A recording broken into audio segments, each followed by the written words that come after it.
आणि आता बातमी शेती नुकसानासंदर्भातली आहे। बुलढाण्यातील राहेरी या ठिकाणी शेतकऱ्यांच्या शेतात पाणी शिरलेलं आहे आणि त्यामुळे सोयाबीन पिकाचं मोठ्या प्रमाणात नुकसान झालेलं आहे। शेतकऱ्यांकडून आक्रोश सध्या केला जातोय।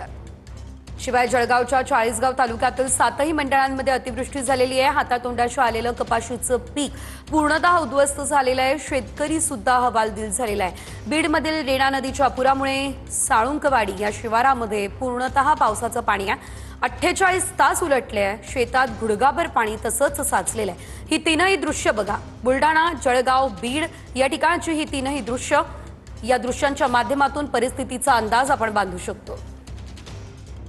काय करा पहिलं खाल्लं उन्हीने ना आता खाल्लं पाण्यानं।